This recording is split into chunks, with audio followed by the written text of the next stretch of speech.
नमस्कार, स्वागत है आपका डीडी न्यूज में। आपके साथ मैं हूं गौरव श्रीवास्तव। देश का सबसे भरोसेमंद चैनल डीडी न्यूज पर लेकर हाजिर हूं आपका अपना पसंदीदा शो न्यूज पंच, खबरों का सरपंच न्यूज पंच। इस कार्यक्रम के जरिए हम आप तक पहुंचाते हैं वो खबरें जिन पर रहती है सभी की नजर। लेकिन न्यूज पंच में सिर्फ खबर नहीं, बल्कि होगी खबर की पूरी पड़ताल। तथ्यों और आंकड़ों के जरिए आपको समझाएंगे खबर का हर एक बिंदु। साथ ही ग्राउंड जीरो पर मौजूद अपनी टीम से जानेंगे एक एक अपडेट। होगी हर खबर पर पैनी नजर। और आज न्यूज पंच के जरिए जिन खबरों पर होगी हमारी नजर, सबसे पहले करते हैं उनका रुख।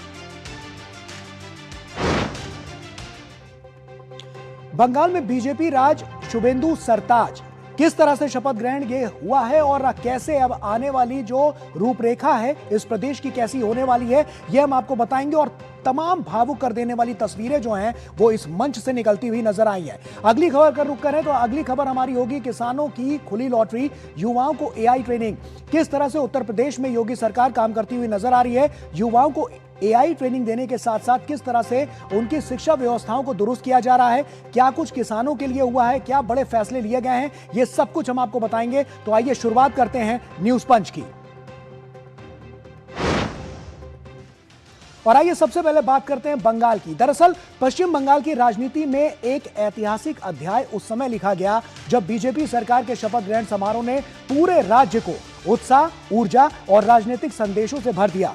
कोलकाता का माहौल भगवा रंग में रंगा नजर आया, जहां लाखों समर्थकों की मौजूदगी, ढोल नगाड़ों की गूंज और जय श्री राम के नारों के बीच नई सरकार ने सत्ता की औपचारिक कमान संभाली। शुभेंदु अधिकारी ने मुख्यमंत्री पद की शपथ लेकर बंगाल की राजनीति में बदलाव के नए दौर का संकेत दिया है। मंच पर प्रधानमंत्री मोदी, गृह मंत्री अमित शाह और केंद्रीय मंत्री समेत तमाम प्रदेशों के मुख्यमंत्री, बीजेपी के कई बड़े नेताओं की मौजूदगी ने समारोह को और भव्य बना दिया। प्रधानमंत्री मोदी ने मंच से जनता का अभिवादन किया तो समर्थकों का उत्साह अपने चरम पर पहुंच गया। वहीं अमित शाह ने नई सरकार को बंगाल के विकास और सुशासन की नई शुरुआत बताया। पूरा कार्यक्रम सिर्फ शपथ ग्रहण तक ही सीमित नहीं दिखा, बल्कि इसे बीजेपी के शक्ति प्रदर्शन, संगठन की मजबूती और बंगाल में नए राजनीतिक समीकरणों के बड़े संदेश के रूप में देखा गया। बंगाल की राजनीति में यह दिन एक ऐसे मोड़ के तौर पर दर्ज होता दिखाई दिया जहां बदलाव, सत्ता और राजनीतिक संघर्ष की नई कहानी एक साथ मंच पर नजर आई। बंगाल में बीजेपी सरकार, बंगाल में शुभेंदु सरताज, किस तरह से इन्होंने अपना पूरा ये जो कार्यक्रम था उसको देखा और अब आगे की रणनीति तय करने वाली है कि भारतीय जनता पार्टी का एजेंडा क्या होगा। किस तरह से बंगाल की राजनीति जो है वो अलग करवट लेती हुई नजर आएगी, क्या कुछ नया होने वाला है, किस तरह से विकास की इबारत लिखी जाएगी, ये सब कुछ अब यहां से तय होता हुआ नजर आ रहा है। और वहीं प्रधानमंत्री मोदी के कोलकाता पहुंचते ही पूरा शहर मानो उत्सव में डूब गया। सड़कों से लेकर चौराहों तक हर तरफ स्वागत के रंग दिखाई दिए। भगवा झंडों, पोस्टरों और नारों से सजा कोलकाता अब प्रधानमंत्री मोदी के भव्य स्वागत का गवाह बना। वहीं एयरपोर्ट से लेकर कार्यक्रम स्थल तक लाखों समर्थकों की भारी भीड़ उमड़ पड़ी, जिनमें युवाओं, महिलाओं और बुजुर्गों का जबरदस्त उत्साह साफ नजर आया। मोदी मोदी और भारत माता की जय के नारों से माहौल लगातार गूंजता रहा। समर्थकों की आंखों में उत्सुकता और चेहरे पर जोश साफ दिख रहा था, मानो ये सिर्फ एक राजनीतिक कार्यक्रम नहीं बल्कि जन विश्वास और जन समर्थन का विशाल उत्सव हो। जगह जगह सांस्कृतिक प्रस्तुतियों, ढोल नगाड़ों और फूलों की वर्षा के साथ प्रधानमंत्री का भव्य स्वागत किया गया। कोलकाता की सड़कों पर उमड़ा जन सैलाब इस बात का संकेत देता है कि प्रधानमंत्री मोदी की लोकप्रियता और उनके प्रति लोगों का उत्साह लगातार नई ऊंचाइयों को छू रहा है। तो ये तस्वीरें देखिए, तस्वीरें साफ तौर पर बयां कर रही है कि कितना बड़ा बहुमत भारतीय जनता पार्टी को मिला है। प्रधानमंत्री नरेंद्र मोदी को अपने बीच पाकर लोगों में कितना उत्साह नजर आया, कार्यकर्ताओं में कितना जोश नजर आया। ये तस्वीरें साफ तौर पर बयां कर रही हैं कि भारतीय जनता पार्टी की ये जो जीत है वो इतनी प्रचंड है कि आने वाले समय में विकास की इबारत जो है वो पश्चिम बंगाल में लिखी जाएगी। समारोह के भव्य समापन के बीच एक ऐसा भावुक और यादगार क्षण भी आया जिसने वहां मौजूद लाखों लोगों के दिलों को छू लिया।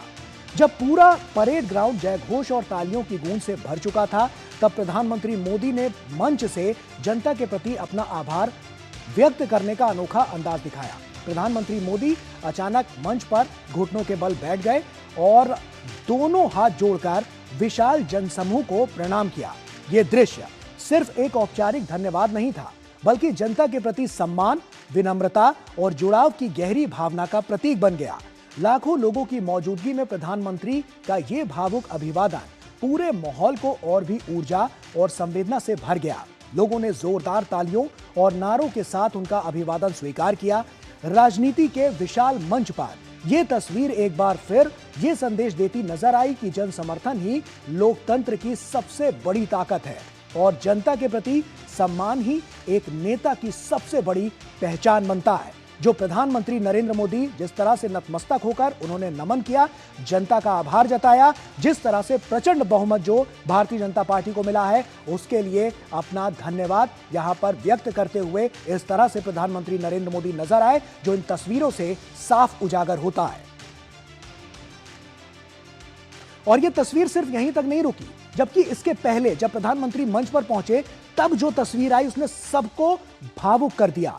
दरअसल राजनीति के शोर और सत्ता की चमक के बीच लोकतंत्र का सबसे भावुक और प्रेरणादायक दृश्य तब देखने को मिला जब प्रधानमंत्री नरेंद्र मोदी ने बीजेपी के 98 वर्षीय वरिष्ठ और समर्पित कार्यकर्ता माखनलाल सरकार का पूरे सम्मान और श्रद्धा के साथ अभिवादन किया। यह तस्वीर देखिए। मंच पर जैसे ही प्रधानमंत्री मोदी की नजर पार्टी के इस तपस्वी कार्यकर्ता पर पड़ी, उन्होंने आगे बढ़कर न सिर्फ उन्हें गले लगाया बल्कि झुककर उनके चरण स्पर्श कर आशीर्वाद भी लिया। यह दृश्य सिर्फ एक नेता और कार्यकर्ता के बीच मुलाकात का नहीं था, बल्कि बीजेपी की उस संगठन संस्कृति का प्रतीक था जहां वर्षों की निष्ठा, संघर्ष और समर्पण को सर्वोच्च सम्मान दिया जाता है। माखनलाल सरकार का जीवन पार्टी के विचारों और संगठन के प्रति समर्पण की मिसाल माना जाता है और प्रधानमंत्री मोदी का यह भावुक सम्मान करोड़ों कार्यकर्ताओं के लिए एक संदेश बन गया कि राजनीति में पद से बड़ा सम्मान और संस्कार होता है। पूरा माहौल तालियों और नारों से गूंज उठा जब देश के प्रधानमंत्री ने विनम्रता के साथ एक वरिष्ठ कार्यकर्ता से आशीर्वाद लेकर भारतीय राजनीति में संस्कार, सम्मान और संगठन की ताकत की अनूठी तस्वीर पेश की। माखनलाल सरकार का ये जो अभिवादन है, ये उस क्षण को हमेशा हमेशा के लिए अमर कर गया कि एक कार्यकर्ता जो जुझारू रूप से किस तरह से अपने पार्टी के लिए बलिदान देता है, अपना पूरा जीवन समर्पित करता है। ऐसे कार्यकर्ता के पैरों को छूकर प्रधानमंत्री नरेंद्र मोदी ने उनका अभिवादन किया, उनका जोरदार तरीके से स्वागत किया और साफ तौर पर ये जो तस्वीर है वो भावुक करने वाली है कि किस तरह से कर्तव्य निष्ठा हो तो क्या कुछ नहीं पाया जा सकता। एक प्रधानमंत्री और कार्यकर्ता का ये जो मेल है, ये तस्वीर दिखाती है कि भारतीय जनता पार्टी बाकी पार्टियों की तरह नहीं बल्कि कार्यकर्ताओं के साथ आगे बढ़कर जोश के साथ नया जो कदम है, नया जो कीर्तिमान है, वो रचती नजर आती है। प्रधानमंत्री ने पश्चिम बंगाल में बीजेपी के सबसे वरिष्ठ कार्यकर्ताओं में से एक माखनलाल सरकार का आशीर्वाद दिया। माखनलाल सरकार के सम्मान पर उनकी पत्नी ने खुशी जताई है। उन्होंने कहा है कि प्रधानमंत्री द्वारा उनके पति को सम्मानित किए जाना पूरे परिवार के लिए गर्व का क्षण है। उन्होंने बताया कि माखनलाल सरकार 16 वर्ष की आयु से राष्ट्रीय स्वयंसेवक संघ से जुड़े हुए हैं और आज भी प्रतिदिन शाखा में जाने के प्रति पूरी तरह से समर्पित रहते हैं। सुनिए। बहुत खुश हुआ था हमारा पति इतना सम्मान पाया था प्रधानमंत्री से, खूब खुश है हम। वो आरएसएस करता है 16 साल में।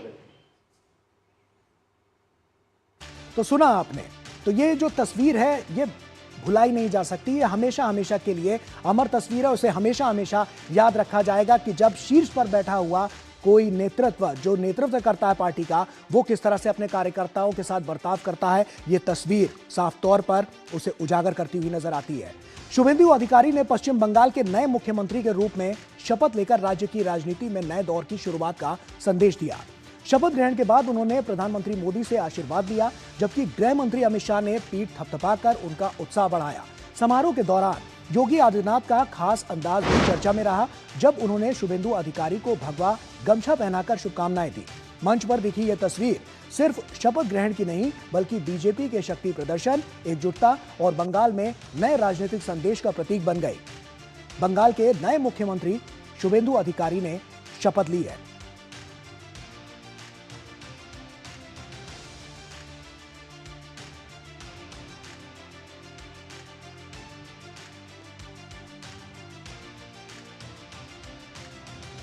और खत्म हुआ इंतजार, बन गई नई सरकार।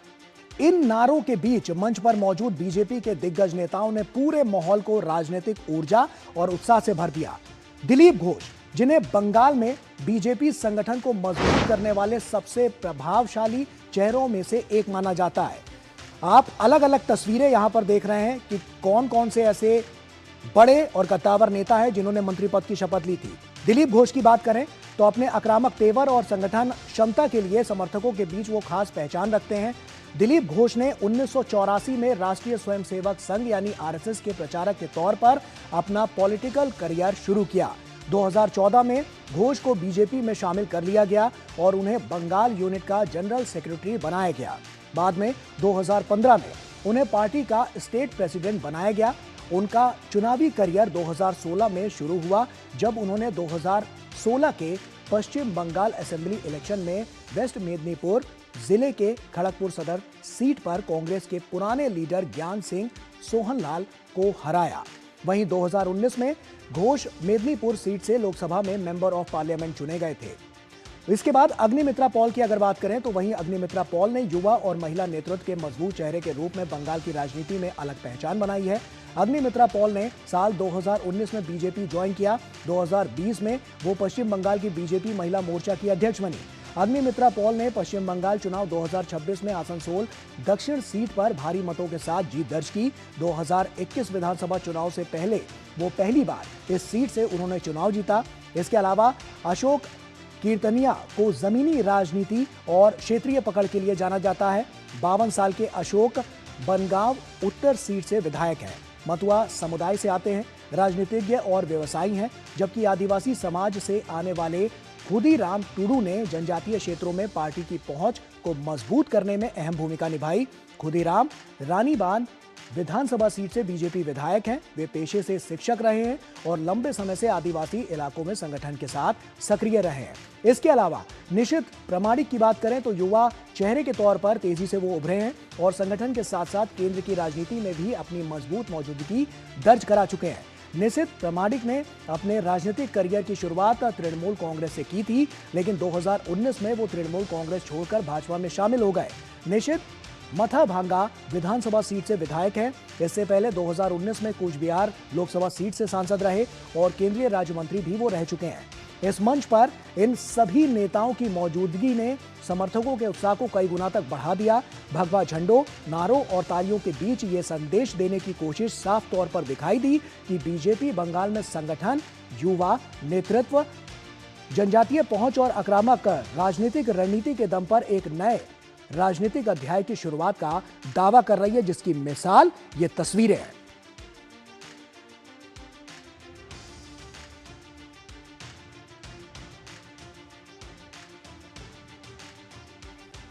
तो तमाम इसके लिए तैयारियां तो थी ही, तस्वीरें भी लगातार निकलकर सामने आई, लेकिन कैसी है शुभेंदु की टीम, आइए आपको ये बताते हैं। दरअसल निशित प्रमाणिक जो बड़ा चेहरा यहां पर साफ तौर पर नजर आया, जिन्होंने शपथ ली, निशित प्रमाणिक टीम में युवा चेहरा है और युवाओं के दम पर ही आगे बढ़ते हुए नजर आए। हालांकि केंद्रीय राज्य मंत्री भी रह चुके हैं। और उसके बाद खुदीराम टुडू बंगाल बीजेपी का आदिवासी चेहरा है, काफी इनको अच्छा फेस माना जाता है। और इसके अलावा अशोक कीर्तनिया की जब हम बात करते हैं तो मतुआ समुदाय के कल्याण के लिए ये लगातार सक्रिय रहे, बहुत काम इन्होंने किया। अग्निमित्रा पॉल बड़ा चेहरा, बंगाल में एक मजबूत महिला चेहरा इन्हें माना जाता है। इसके अलावा दिलीप घोष की बात करें तो जमीनी स्तर पर संगठन को इन्होंने बहुत ज्यादा मजबूत किया है। लगातार जो कवायदे रही हैं, जो मुद्दे रहे उनको उठाते रहे और उसके बाद ये तमाम जो तस्वीरें हैं ये निकलकर सामने आई है, जो साफ तौर पर इशारा कर रही हैं कि किस तरफ अब बंगाल की राजनीति जाते हुए नजर आ रही है और कैसे अब एक बेहतर कर का निर्माण जो है वो आज से होता हुआ नजर आएगा। क्योंकि साफ तौर पर इसके लिए तैयारियां तो चरम पर रही हैं, एजेंडा भी रखा गया है और आने वाली रणनीतियां क्या हो सकती हैं यह भी बताया जा रहा है। पश्चिम बंगाल में भाजपा के मुख्यमंत्री के शपथ ग्रहण को लेकर पार्टी के अंदर जोश और उत्साह का माहौल है। इस मौके पर दिल्ली की मुख्यमंत्री रेखा गुप्ता ने कहा है कि सोनार बांग्ला का सपना अब साकार होगा। सुनिए।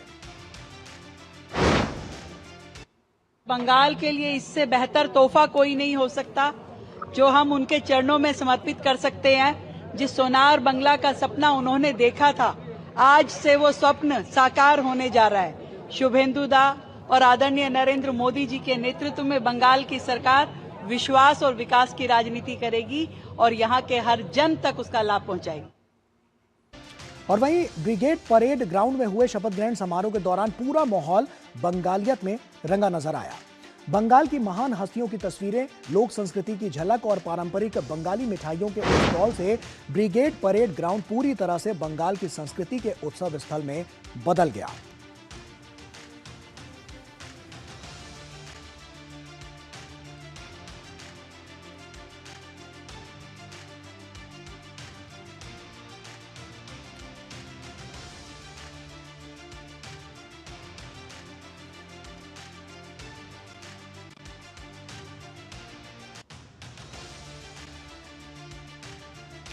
और इसी पे आइए चर्चा करते हैं। हमारे साथ हमारे सहयोगी संवाददाता सौरभ दत्ता हमारे साथ जुड़ रहे हैं और विनोद मिश्रा जी भी जुड़ रहे हैं जो कि कंसल्टिंग एडिटर हैं। सबसे पहले शुरुआत विनोद जी, क्योंकि एक नए कल का जो उदय है वो आज से होता हुआ नजर आ रहा है। किस तरह से अब जो चुनौतियां हैं वो भारतीय जनता पार्टी के सामने रहने वाली है, क्योंकि तृणमूल ने को हराकर जिस तरह से बंगाल की जनता ने जिस तरह से उनको मैंडेट देकर यहां तक तो पहुंचाया, लेकिन आगे की अब रणनीति किस दिशा में जाती हुई नजर आएगी? क्योंकि हमने देखा कि डबल इंजन की जब सरकार होती है तो विकास तेज गति से दौड़ता है।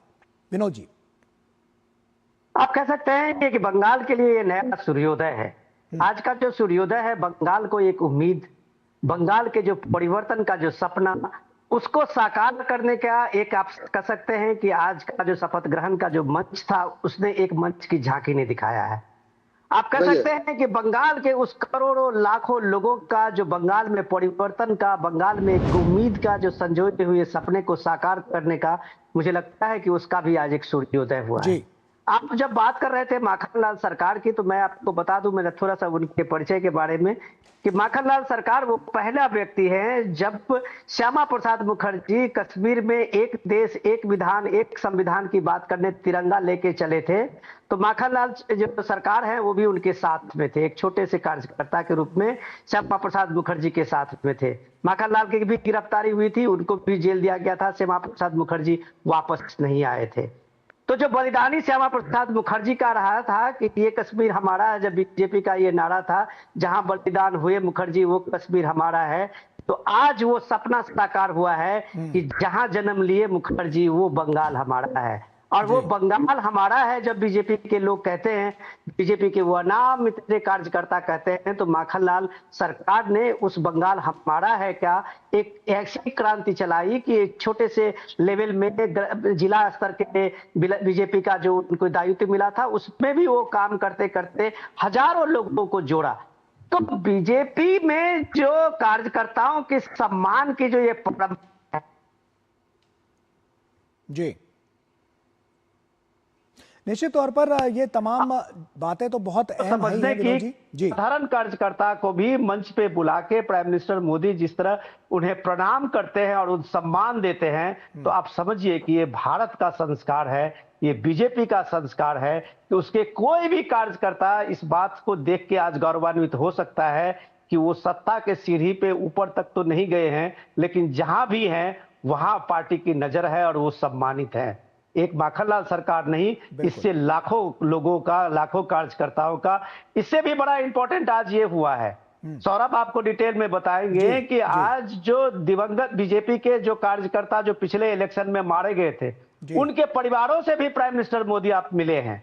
आप सोचिए कि जो बलिदानी है, इस जो आज का जो नायक शुभेंदु अधिकारी है, तो आप कह सकते हैं कि उस पर्दे के पीछे में देखिए कि उन बलिदानी नायक का भी आज सम्मान है कि पीएम मोदी एक एक परिवार का, जो भी बीजेपी के कार्यकर्ता कि उन 2021 के पोस्ट पोल वायलेंस और प्री पोल वायलेंस में हत्या हुई थी, उनके परिवारों से भी मिले हैं। तो ये सम्मान भारत का आदर्श है। ये सम्मान एक मजबूती से जो सामाजिक भागीदारी की बात करके बीजेपी आज आप कह सकते हैं कि गंगोत्री से लेकर और बंगाल की खाड़ी तक का, गंगा सागर तक का जो अपना परचम लहराया है, उसके पीछे ये कार्यकर्ता है। ये बात बीजेपी कम से कम प्राइम मिनिस्टर मोदी ने लोगों के सामने में रखा है। बिल्कुल। सौरभ हमारे सहयोगी भी हमारे साथ जुड़े हुए हैं। सौरभ, क्या स्थिति अभी नजर आ रही है? क्या कुछ हर्षोल्लास के साथ वहां पर इस पूरे हम कह सकते हैं शपथ ग्रहण के बाद क्या स्थितियां नजर आ रही हैं, और वहां पर किस तरह का माहौल है बंगाल में? क्योंकि बंगाल में पहली बार भारतीय जनता पार्टी की सरकार बनना, बहुत सारी चुनौतियां तो सामने आई हैं, लेकिन किस तरह से जो आज का दिन है वो वहां पर एक भारतीय जनता पार्टी के लिए साफ तौर पर देखा जा रहा है, और किस तरह से इसे वहां पर सेलिब्रेट किया जा रहा है वहां के कार्यकर्ताओं द्वारा? गौरव, आज अगर आप देखेंगे ब्रिगेड परेड ग्राउंड, तो ब्रिगेड परेड ग्राउंड में ही पूरा बंगाल था। अगर आप गौर करेंगे वहां पे झालमुड़ी भी था, झालमुड़ी का स्टॉल लगाया गया था। और जिस झालमुड़ी, आप जानते हैं कि इस बंगाल पूरे चुनाव में झालमुड़ी का एक अहम मुद्दा रहा है, झालमुड़ी खाने में भी और उसको जो झाल लगा उससे भी। मिठाई था, मिठाई में भी वो भाजपा का जो पूरा माहौल है वो दिखाया गया। जो जो मिठाई थे, वो मिठाई में भी कमल का छाप का मिठाई था, रसगुल्ले थे। पूरे बंगाल की जो फोक लहर है, जो कल्चरल जो एरिना है, वहां पर भी बाउल, अदर्स जो फोक आर्टिस्ट थे वो थे। आप अगर मंच पे चले जाए तो आप देखेंगे कि 75 साल से भाजपा का जो संघर्ष है बंगाल में, वो आपको मंच में दिखने को मिलेगा। चाहे वो माखनलाल सरकार हो या फिर आज की ये जो 2021, 2026 या फिर 2011 से 2026 में से जो 256 लोग कार्यकर्ता की मौत हुई है, सबको सम्मान दिया गया है। क्योंकि ये लड़ाई, ये 2026 की टीम बीजेपी की लड़ाई नहीं है, ये हर वो भाजपा की लड़ाई है जो पिछले 75 साल से ये सपना देख रहे थे, कभी ना कभी श्यामा प्रसाद मुखोपाध्याय की भूमि पर कमल खिलेगा। तो आज पूरे ब्रिगेड ग्राउंड, इतना बड़ा मैदान जो लिया गया था इसीलिए ताकि पूरा बंगाल इसमें समा जाए। और आगे चल के अगर आप मंच में भी देखे जाए, आज जिन लोगों का वोट टेकिंग हुआ शुभेंदु अधिकारी के बाद में, उनके सिर्फ चेहरे पे मत जाइए, वो चेहरे के पीछे एक एक मीनिंग है उसका। निश्चित प्रामाणिक राजवंशी कम्युनिटी और साथ ही साथ उत्तर बंगाल के रिप्रेजेंटेटिव है। अग्निमित्रा पॉल बंगाल की महिलाओं की रिप्रेजेंटेटिव है। दिलीप घोष संघ परिवार से आते हैं, वो संघ परिवार के रिप्रेजेंटेटिव के तहत वहां पर शपथ लिए। फिर आप आइए खुदीराम टुडू, तफसीली जाति उपजाति औलचिकी में उन्होंने अपना शपथ भी पढ़ा, तो शपथ भी पाठ किया, तो वो उस कम्युनिटी के संप्रदाय है। और आखिर में मतुआ संप्रदाय की अशोक कीर्तनिया जो उस संप्रदाय को रिप्रेजेंट करते हैं, यानी पूरा बंगाल को रिप्रेजेंट किया गया। ये 5 लोगों की जो ब्रिगेड मैदान में हुई, पूरी बंगाल की जनता को साक्षी लगकर, अगर भीड़ में आप देखेंगे तो एकदम नीचे से लेकर ऊपर, मतलब मेरा मतलब है कि आम बंगाली से लेकर एलिट बंगाली, इंडस्ट्रियलिस्ट से लेकर जो शिक्षा क्षेत्र से जुड़े जो बंगाली है, सांस्कृतिक क्षेत्र से जुड़े जो बंगाली है, सबका रिप्रेजेंटेशन आज इस परिवर्तन की साक्षी जो शपथ समारोह में देखने को मिला।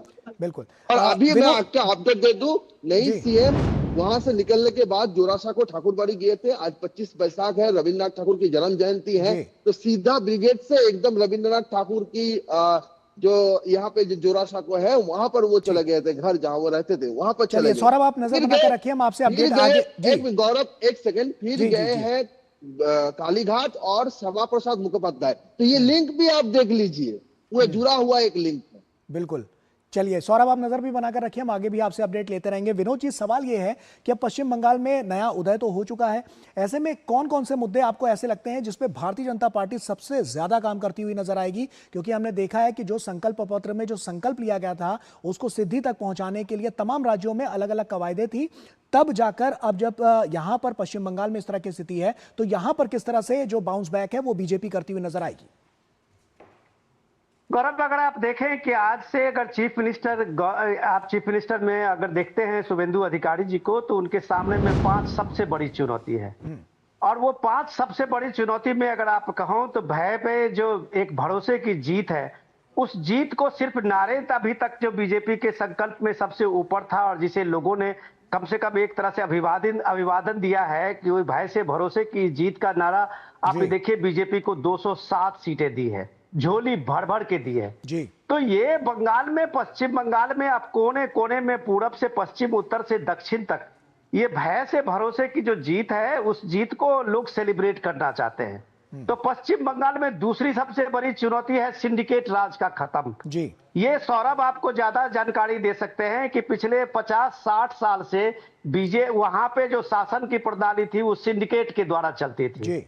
के वहां कलकत्ता से लेके और पंचायत तक में बगैर दलाली के और बगैर कार्यकर्ता के, जो वहां पे चाहे सीपीएम के कैडर्स हो या बाद में टीएमसी के कैडर हो, उसके बजाय प्रशासन का कुछ भी वहां कोई बाका नहीं कर सकता था। बिल्कुल। तो ये जो सिंडिकेट था वो एक तरह से डेमोक्रेसी को कब्जे में ले लिया था। तो शुभेंदु अधिकारी के लिए सबसे दूसरी बड़ी चुनौती है इस सिंडिकेट को खत्म करना, लोगों का शासन हो, सामाजिक भागीदारी का शासन हो, जिसके लिए लोगों ने इतना बढ़ चढ़ के वोट दिया है। तीसरा जो सबसे इंपॉर्टेंट आप देख रहे हैं घुसपैठ का मुद्दा, अगर अमित शाह इस बात को कहते हैं कि हम फुल प्रूफ इसके जितने लूप होल्स हैं उसको बंद करेंगे, ये देश की सुरक्षा का मामला है। अगर आज भी बंगाल के कम से कम लगभग 20 से 25 किलोमीटर का वो एरिया है जहां फेंसिंग नहीं हो पाया है, या जो रिवराइन बेल्ट है जहां फेंसिंग होना इम्पॉसिबल है, ये सारी चीज सुरक्षा जो है वो इन्फिल्ट्रेशन और उसके साथ साथ घुसपैठ को रोकने के लिए सरकार कितने बड़ी कदम उठाती है, ये एक बड़ी चुनौती है। ये सब जो तमाम अहम बातें हैं विनोद जी, ये आगे की रणनीति जो है वो एजेंडे में तय होती हुई नजर आएगी कि क्या कुछ अब आगे इस पर करना है, किस तरह के जो टफ एक्शंस हैं वो लिए जाने हैं, कौन कौन से सख्त कदम उठाए जाने हैं, ये सब कुछ अब आने वाले समय में तस्वीर के साथ साफ होता हुआ नजर आएगा कि पश्चिम बंगाल में किस तरह से जो विकास है वो आगे और गतिशीलता के साथ आगे बढ़ता हुआ नजर आएगा डबल इंजन की सरकार में। बहुत बहुत शुक्रिया आपका विनोद जी हमसे जुड़ने के लिए, और सौरभ हमसे जुड़ने के लिए, तमाम बातचीत हमसे यहां पर करने के लिए बहुत बहुत शुक्रिया। और इसी के साथ न्यूज पंच में फिलहाल अभी के लिए इतना ही। पूरी टीम को दीजिए इजाजत, आप बने रहिए डीडी न्यूज के साथ। नमस्कार।